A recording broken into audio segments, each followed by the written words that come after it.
Hello, my name's Niranjan, the host of Master of Your Crafts podcast.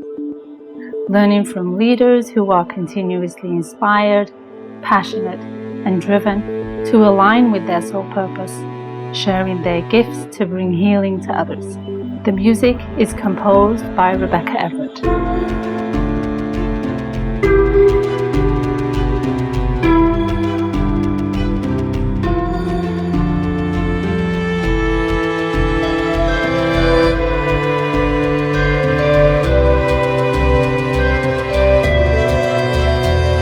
Today is episode number 140, and I had the pleasure of talking to Lisa Friscia, a fractional Chief People Officer, leadership coach, and founder of Franca Consulting, where she helps growing organizations align talent and strategy with equity. With a background in education, executive leadership, and board service, her work focuses on expanding opportunities and impact. Lisa holds multiple advanced degrees and coactive certified and is a proud Brookynite and aunt. Enjoy this conversation of how she's displayed her skills and expertise through her entire career to support and empower others on their journey. Enjoy the conversation. Hello and welcome to Lisa. How are you, Lisa? I'm doing well. I'm doing well. A lot of good stuff going on, so I'm excited. How about you? Yeah, I'm likewise. I'm excited to get into this conversation because you've made some pretty bold and pretty big moves in the world of education. And this is what I want to unravel and capture for not only for you to be able to share it, but to spark the curiosity for others who might be listening to the conversation, for them to feel encouraged and motivated to make some big, bold moves. Because I know you have done in that sector, which is somewhat of a very traditional and rigid platform and category, a sector of life, I guess, educational, academia. So I'm curious to learn more about your process and what that looked like for you in making those shifts and building a strategic business out of an educational platform that now you are moving from state to state from, and hopefully on a global scale too. I think that would be pretty interesting to be able to move that into other North American or maybe even non-English speaking cultures Mm, and environment would be really kind of cool too. definitely interesting. Does it Yeah. make sense to just start with my story and how I got to Yeah. where I Let's Okay. let's absolutely. I Yeah. appreciate it's not the most traditional step by step. But yeah, so backstory is that, when I was little, I thought I was going to be a lawyer. I was deeply committed to social justice and loved reading about, people who fought for other people's rights and for equity. And so I wanted to do my part and thought that becoming a lawyer was the way in which I would do that. Um, and so over time, and in college, had a little bit of a crisis in values of, wait, is this what I actually want to do? Or Mhm. is this just something that I've said so often that I'm not questioning it? And also growing up in an immigrant family who was just so proud of the fact that I was going to become this, that sort of started to feel like an obligation rather than a calling. And so Right. my mom and parents were super supportive and just said, like, we want you to be happy. And also we don't want to pay for law school if you don't want to go. Like it's Wow. kind of a win-win if you don't go here. Yeah. If you're not sure. And so decided to try the New York City Teaching Fellowship, which is a program geared towards folks who didn't go through the traditional route of undergrad education programs. And I really loved it. I taught history in Queens, which is one of the most diverse it's the most diverse borough in New York City in a growing school. Mhm. Um, there's something about school and community that I, realized that, oh yes, I do love this. And Mhm. so over time wanted to become a school leader and actually affect more change beyond my classroom. And Right. so to your point, the traditional public school system especially can be, it's a very big structure. And so if you're part of a bigger organization, there's usually, or an enterprise organization, right? Hmm. Hmm. There's more processes and there's more rules and there's more ways to do things. And I was really attracted to the charter space because it seemed like there was a little bit more experimentation, a little bit Right. more like, let's think outside the box, still be very accountable and clear on outcomes, right? Because obviously, our children don't get a second chance at the grade That's that right. they are, right? So the experimentation in quotation marks has to be really thoughtful. And so, loved the school that I was working at. We were just 2 grades at the time and was growing. So then I put my hat in the ring. And so I became the founding high school principal and started our high school. Um, and it was a really amazing experience on a lot of levels and really hard in a lot of ways as well. And one thing that I noticed, especially as I saw other school leaders, other people becoming school leaders and other schools getting started, was we weren't providing the systemic support that people needed to lead schools. And what that Hmm. meant is that, there's always going to be mistakes in your first year of leadership, regardless of your industry. But some of those are preventable. And when we're talking about our leadership mistakes impacting kids and families, the margin of error is a little bit smaller, at least in my opinion. And so how do we Right. better support and equip leaders to do some of those things and give them some structure so that they then can become the best Yeah. versions of themselves, a little bit Sure. quicker. Um, and so I started our first internal leadership training program, which then just evolved over time. It became a really popular program because people like to get developed. And we couldn't accept everyone. So we started to create more stepping stone programs. We worked with Hmm. principals on how they could grow their talent. And then also looked at our back office as well, because I feel like there's two barriers to scaling an organization, whether you're education or not. One is, your systems and processes have to Hmm. grow to scale, but also the capacity of your people, right? Because Right. if you're a leader and the organization's growing, then now you can't do the same job that you did when the organization was half the Sure. size. Yes. And so uh, that was a lot of the work that I did, and then my team did when I got a team.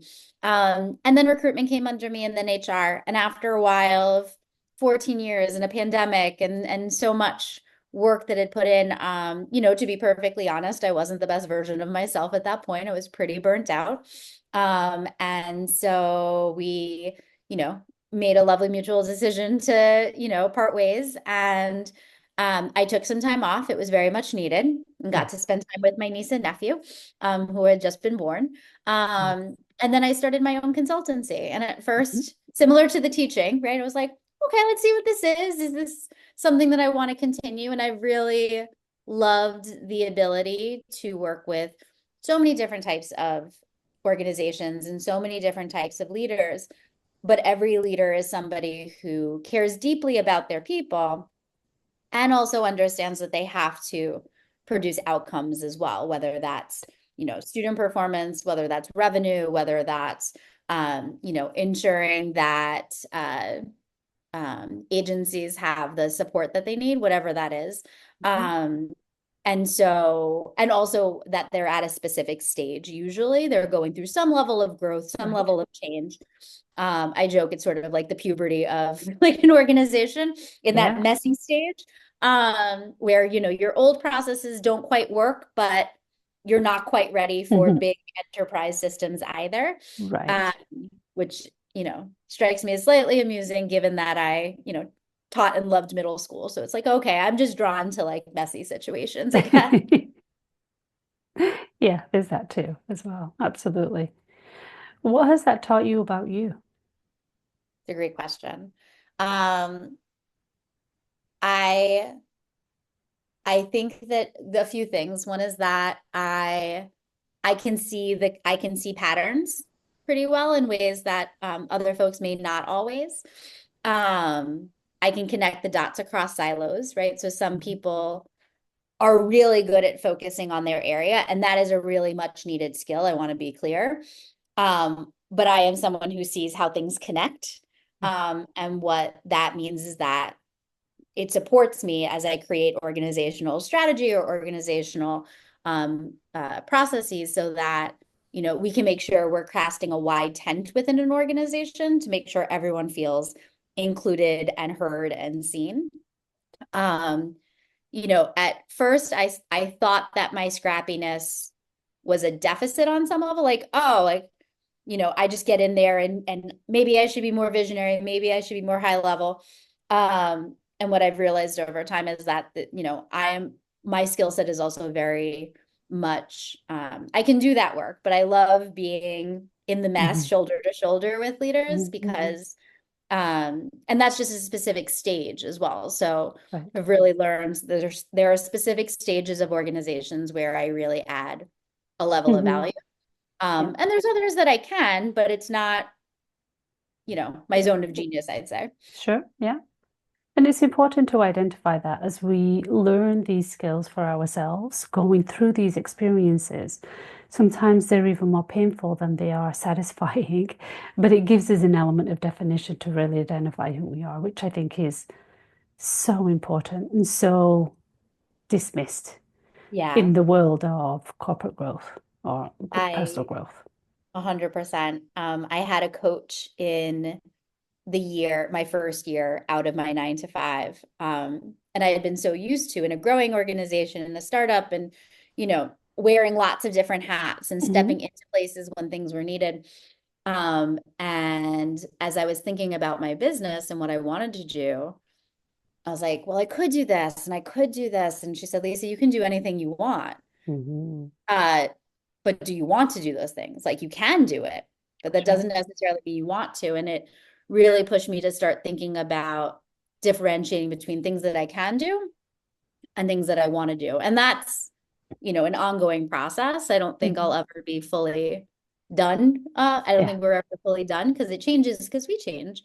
that's right. But yeah, it's a very good reminder. Yeah.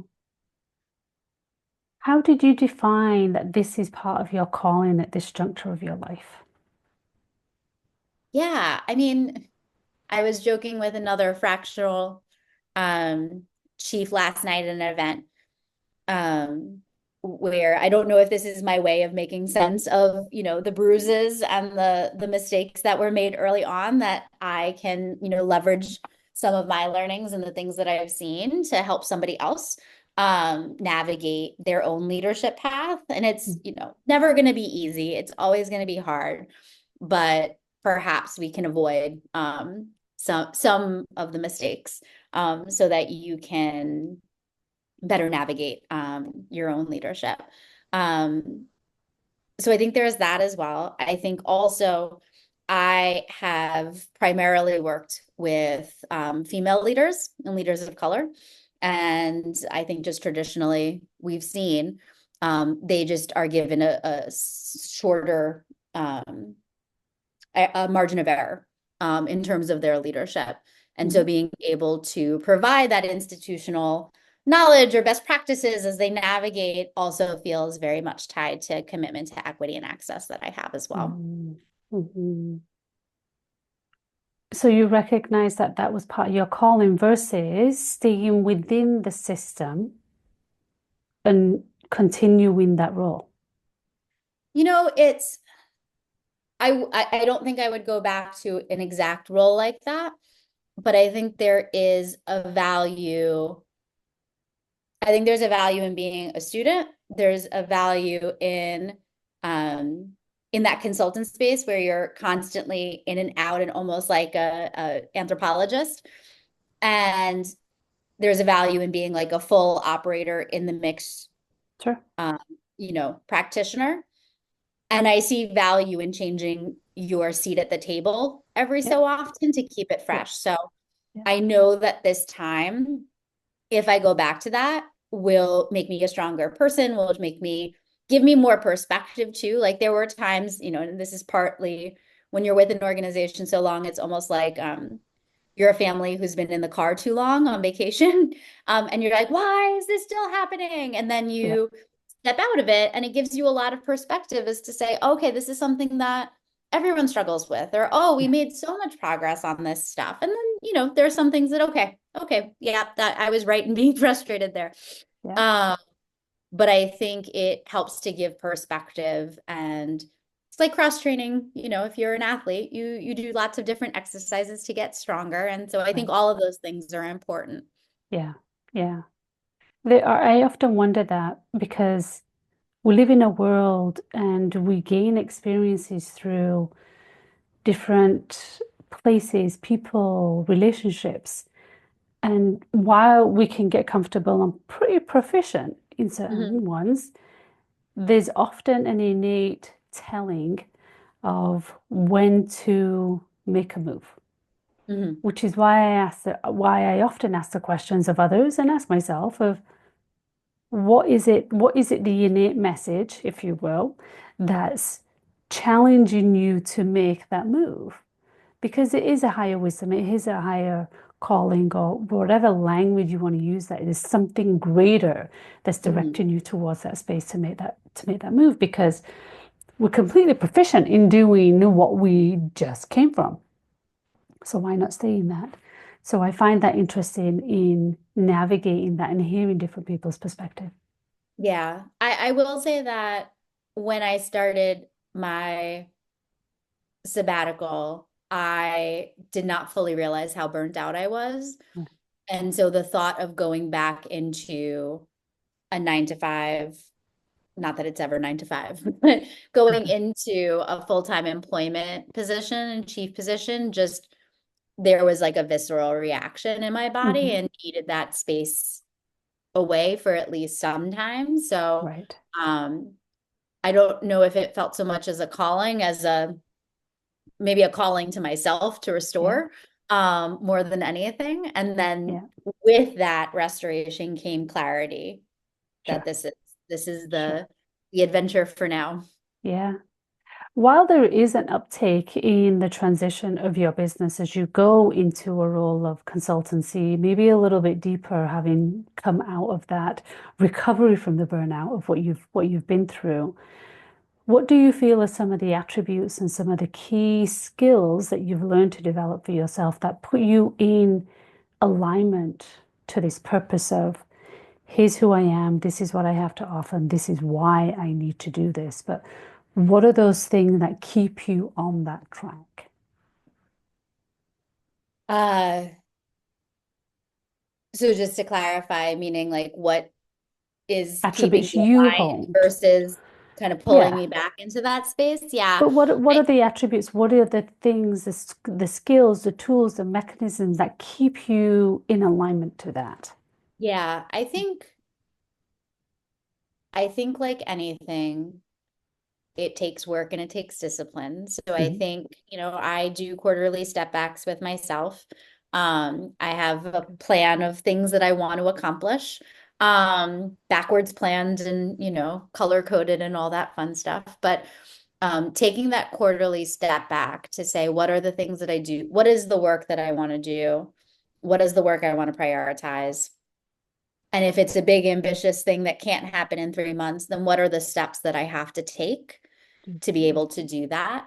I think that, you know, I don't recommend people burning out on the regular, but I would also say that what that has done is also made me even more sensitive to certain situations. And so in my body, I will feel it when, okay, like I'm not feeling certain about decision making rights, or I'm not feeling like whatever that discomfort is. And so now I have the tools to, take a step back, communicate to the people I'm working with to say, hey, I'm sensing this. Here's the tension I'm feeling. Mhm. How do we want to move forward? Or here's the prioritizations, and here is the prioritization.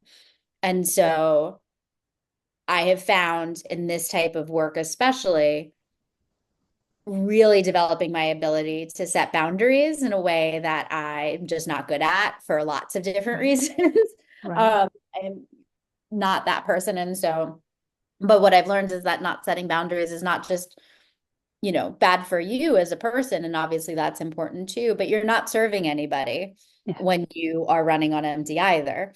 Um, And people would just rather know if you can't do something or can do something limited as opposed to you overpromising and then not Sure. delivering. So Sure. I think that is, that'll just continue to be a practice that I have to develop. It's not natural, but in consulting, I would say, or as a fractional Hmm.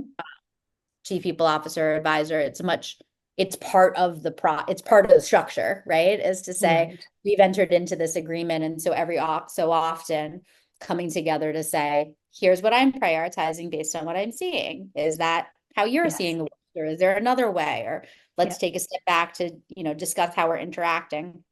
Yeah. So yeah, the design of the work that I do coincides well with the things that I need to do better in my life. Hmm. Hmm. Always the case, right? Yes. Yes.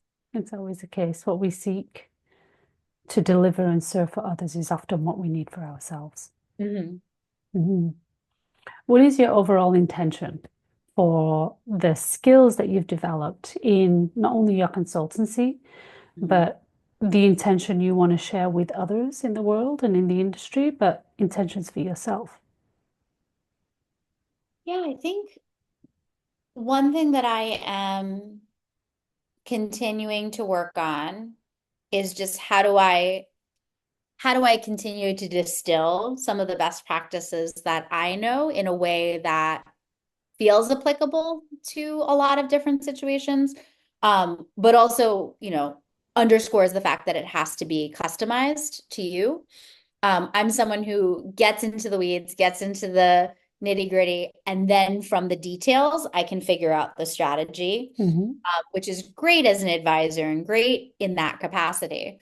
Um, but one thing I'm working on is getting clear on the bottom lines from the beginning Right. to better equip folks who may not have the time to get into the Hmm. weeds with me. So yeah, it's just a different communication muscle Hmm. that I am working on in order to better deliver services Right. to folks as well. I've also really uh, loved writing. And so have two newsletters and have just discovered that passion. And so not 100% sure where it will go, but Mhm. have really enjoyed taking the time to be able to articulate some of my thinking Good. in writing as well. Yeah. And I'm sure it'll lean in very well based on your experiences that you have to support individuals on their journey, be it on a larger structural space, Mhm. but individuals who play that role in the academia world. So, Yeah. And a lot of, I mean, this is core to my work, but definitely you'll see it in the newsletters I write is when you are a new and emerging leader, you're drinking from the fire hose. And when you then read, books on leadership or TED Talks or what have you, it's very high level, right? It's like, we need to create spaces of psychological safety. We need to create inclusive environments. And all of that is 100% true. Don't get me wrong. But I remember being a 29-year-old principal and being like, what does that look like? Like, what does that look like on the ground? I don't see examples of that. And so the work that I try to do, because I do feel like there's a void, is to say, yep, here is the thing we're trying to do. And here's a few simple things that you can implement tomorrow or next week to start that process. And as you start that, you'll adapt it to yourself, right? Like I my first newsletter was about here's an agenda for a check-in that you have with people, or here's the type of if you know that there's a certain type of time of year where there's a lot of onboarding, right? Here are some other questions to think about besides the paperwork, right? Or it's been 3 months since the person has been hired. Here are some check-in questions you can use. And so my goal is to be actionable in a way that connects to the big picture so that folks can then adapt it, but also can give them that boost to get started, rather than spinning around and around. yeah, which is a common element when you're especially new in a role or new in an environment. And it's maybe even, I don't know much about the academia, especially the middle school, high school space, Mhm. on how challenging that can be for a new individual embodying those roles to navigate. And I think it's even beyond education, right? I was working last week with a finance director who, hasn't had to manage somebody really teach them project management work. And so I said, okay, here's my 5 questions that I always ask when I'm trying to transfer ownership to Hmm. someone. He was like, this is exactly what I need. I just need these 5 questions and I can use these to coach her. Right. Um, and look, after a few times of using it, he's going to make it his own and say, okay, this Sure. question's not helpful, and that's great. But it helps people to start on step 3 as opposed to step 0. Yeah. And that's the caveat, right? And that's how we get to be in a space of leveraging what we've learned, tweak it, and then give it to others. So yeah, they're ahead of the game. They don't have Yeah, to do all the grunt work as some right. of us have had to do. Exactly. We don't And need to keep reinventing wheels. exactly, exactly. So while you're in a space of continued development and seeking opportunities and contracts to support others, be it in the academia or outside of that, what's next for you? Yeah, it's a great question. I have so one of the things in my quarterly step backs that happens is sometimes I realize, oh, I miss doing this thing, right? Because with contract work, there's things that just come your way. And so I am thinking about ways to not just receive and be a receiver, but how do I go out and actually how do I grow out and create that stream, right? If I want to do more of that, a specific type of work, and really miss the leadership development and learning work that I used to do. But not just training and leadership coaching, really thinking about where is your business going and where is your organization right now? Mhm. And what is the actual learning that needs to happen so that people can be successful in their roles at this moment in the organization? Right, right. And I don't always see that alignment. Schools naturally do that to some degree because they have student goals and they set professional development. But Sure. even in some of those spaces, I noticed, teachers sometimes wondering, like, why is this the training we're getting? Like, this is how it feels on the ground. Mm. And sometimes there's just a disconnect in conversation, and both people are right. Usually that's the case. Mhm. Um, but I think creating really aligned learning programs and professional development and leadership development so that you can scale and grow and stay ahead of the curve and don't have to, do massive layoffs. Like I think it was Intuit who a few months ago had like Mhm. shifted their strategy. And so then they laid off a group of folks because they said, well, they don't have the skills to do it. It's like, but you knew this strategy was coming on some level, right? Like at some point, why wasn't there a process to try to upskill folks so that, they may not want to pivot in that way, but it can be more of a discussion rather than I decide for you. Mm. And so I really love creating that, creating cultures of success through learning and experimentation. So really want to start leaning a little bit more into that space as Mhm. well. Mhm. Which is equally interesting how the world of business changes. Not only, I would imagine, the world of academia has changed, especially over the last 3 to 4 years, Mhm. but how it's influenced and had somewhat a ripple and a domino effect on other businesses, service providers, be it consumer, B2C or B2B, whatever that looks like. There's a huge overhaul. I believe that's going to happen and is happening, but it's catching momentum. I see it in the marketplace, and I'm sure you've seen it too. Yeah, and it's a combination of perennial skills that need to take place, right? Every manager needs to be able to give feedback. Every Yeah. manager needs to follow up on that feedback. If you are leading an initiative, you need to know how to engage stakeholders. And, there's some stuff that I don't think is going to go out of fashion anytime soon. But then there's things like, oh, I used to kind of do whatever I wanted in this role, right? I used to be able to Hmm. set my goals, and now goals are coming down to me, right? And how do we start teaching folks how to think with some constraints, but still Hmm. be able to have autonomy and creativity, or if if an organization is becoming sorry, excuse me, uh, if the org chart means that folks have to be more client facing, how are we training folks to be client facing? Because being behind the scenes, creating something versus client facing is really different. And Right. so it's a lot of fun working with leaders to say, if this is where the business or the school or the organization needs to be in the next year, what are the current gaps in learning and how do we bring people along so that they can be successful? Right. Exactly. Exactly. It's quite a journey and it's quite um, a ride, if you will. Not only for you, because you're building these platforms and you're building this structure and program for companies and organizations, but also for the organizations as well, in terms of what they do and how they might need to shift their culture to Mhm. match a similar, to match and be in alignment to their own mission and vision, if you will. Yeah. So And there's all of those pieces, lots of moving I would parts. say alignment to where they are in the organization, right? Hmm. Because if you are, a small to maybe like lower mid-ish size, like 100 people, you can't sustain an overly structured process. Yeah, Like it's just not sustainable. You don't have the staff to manage it. You're gonna drive your people crazy. It's gonna yeah, feel like an addition rather than an amplifier. sure. And so that's the other piece I think.